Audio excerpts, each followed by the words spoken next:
I want to show you some examples. These are animations called Phys clips from the UNSW website. And if you just Google Phys clips, you can find these. But this talks about, just shows some of these collisions so we can actually get a better idea of what this all means. Now let's first take a look at this. If a mass m is moving at a speed v and a mass 2m is moving at the same speed v, the momentum of this one is larger because it's got greater mass. B equals 2mv.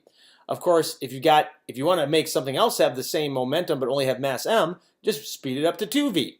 And then if this is going at double the speed as it was before, this mass, also this single m, would have momentum 2mv. But if you had your 2m object at 2v, of course the momentum would be 4mv. Now, let's distinguish this from kinetic energy. Kinetic energy is proportional to v squared. Momentum is only proportional to v, and also momentum is a vector. The vector component matters. Let's take a look at a couple of examples of this. Now here's a situation where the momentum, here's our car right here, and I'm just going to press play, and the car is slowing down. The momentum is changing. Why? Because there's an outside force caused by this big block right there. Now, if you included in this system the block which is attached to the Earth, as it turns out, the change in momentum of the system, which includes the Earth, is zero. In fact, the Earth got pushed a little bit this way and slowed its velocity in that direction. So if you include the Earth, which we usually don't because it's so massive, the change in momentum was in fact zero. If you're only looking at this car, there was a change in momentum because this block caused an external force. Here's a more common example. We've got two cars colliding. Let's see what happens here. Now, these cars, they had kinetic energy, but when they finish this collision, the kinetic energy is gone. It's turned into thermal energy and sound. The momentum, however, has stayed constant. So let's try that again. Notice that the car on the left has we'll call it to the right positive, a positive momentum. This has the same momentum in the negative direction. Their total momentum is zero. So when they collide, well, when the collision's over, their final momentum is still zero. Notice the momentum is conserved regardless of any thermal energy or heat given off. Momentum still always conserved as long as the forces are between the objects. Let's take another look. Here's an example of what we call a perfectly inelastic collision. But this is an interesting one because we have a force, an external force, in the y direction only. So I'm just going to go step by step so we can see what's happening. A weight or a hammer is being thrown onto the skateboard. And as we continue, notice that the hammer does have some downward velocity. But when it hits, there is a great normal force. There's an external force. Again, we're calling the system the skateboard and the hammer. There is an external force up, so that changes the momentum in the y direction. There is an external force in the y direction, but because the components of momentum are independent, the x direction is unaffected. That original x component of momentum is maintained. And let's go ahead and watch that in full speed.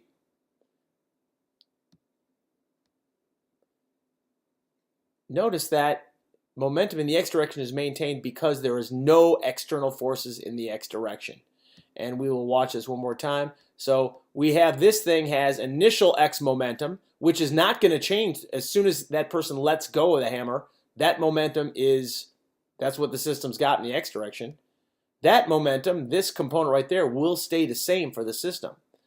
So we keep going. Now the momentum in the y direction is changed because there's an external force in the y direction. That eliminates or changes the momentum in the y direction and turns that momentum into zero. But the momentum in the x direction is maintained in this perfectly inelastic collision. Okay, let's take another example. These are the air track examples. These are always very useful to help understand. Now, the first one we have is we're gonna assume that friction is negligible on this track, and this mass is the same as this mass, and this is about as close to a an elastic collision as you can get. So what's going to happen when two equal masses hit?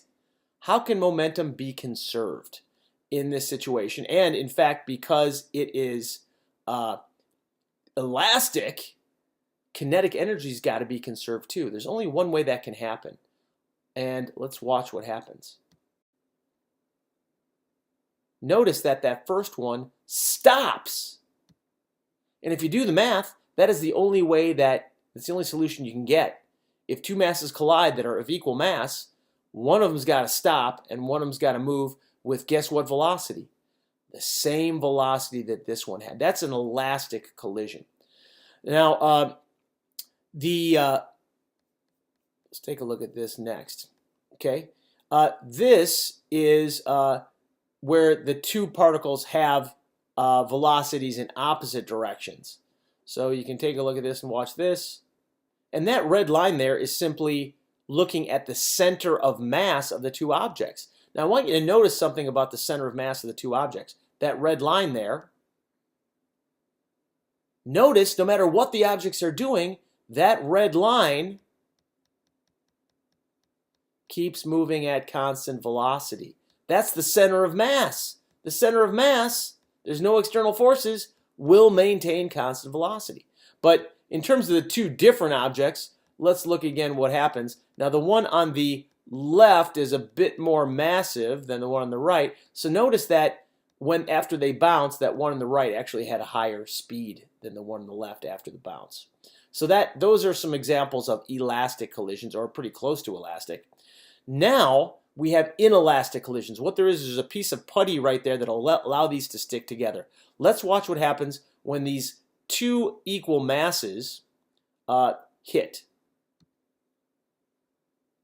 So notice they hit and stick. That's called perfectly inelastic. They hit and stick. So this initial velocity of the first one actually gets cut in half when it collides.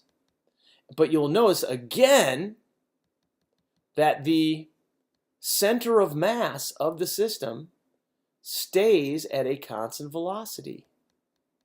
But it's easier to see where the center of mass is right in the middle of the two things after they collide.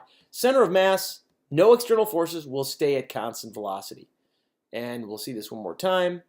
They hit and they move together in a perfectly inelastic collision. Okay, let's take a look at yet another one. Okay, in this situation, the initial velocities are equal in magnitude but opposite in direction. So predict what will happen. This is an inelastic, perfectly inelastic collision where this one, this particle right here, will be moving that way at a velocity. This one will be moving this way at the exact same speed but the opposite velocity. What will happen when these two hit? You might think of this in terms of conservation of momentum, in that if they're the same mass and they're going opposite directions at the same speed, they have exactly opposite momenta. So the net momenta is zero. See if you can predict what will happen when they hit. Let's go. Boom. They hit and stop. And you can see the center of mass frame, that's that red line again there, center of mass stays at that same spot. Okay, now all this is looking at is this animation is looking at the situation in terms of the center of mass. So if we're in the center of mass frame, in other words, if you're on a little boat that is always on the center of mass, to you are not moving, and the center of mass during that collision is always at the same spot. So this just lines them up like that. The very last thing I'd like to show you is how to make some predictions and to conceptually verify some of your answers. So the first collision that I'd like to just demonstrate from physicsanimations.com is this one between a relatively large object and a small object. The best way to make sure this makes sense is extremify the problem. For example, let's say we had a whole Earth hitting a little tennis ball. What would happen? Well, of course, the Earth would barely slow down at all, and the tennis ball would shoot off very, very fast. So we're just going to take it slightly less extreme and watch what happens. Notice that this smaller ball, the less massive ball, moves off quite fast, and this one slows down just a little bit. Let's take a look at another similar kind of example like this. This example is a small ball hitting a larger ball. What would happen if a tennis ball actually hit the earth? Well, the tennis ball would bounce back almost at the same speed it had before, and the earth would barely accelerate at all. Well, this is similar, except not as extreme. This one, well, let's watch what happens. Notice that the smaller ball bounces away, and this one moves off to the right at a low velocity. Let's see if we can do this again with another example. This is a two-dimensional collision. I'm going to pause it right there. Now, I must very much warn you that this only works like this if the two balls have the exact same mass. If that is the case, they will deflect with a glancing collision at exactly 90 degrees. Again, that's only true if the balls have the same mass. What I wanted to point out about this one is this.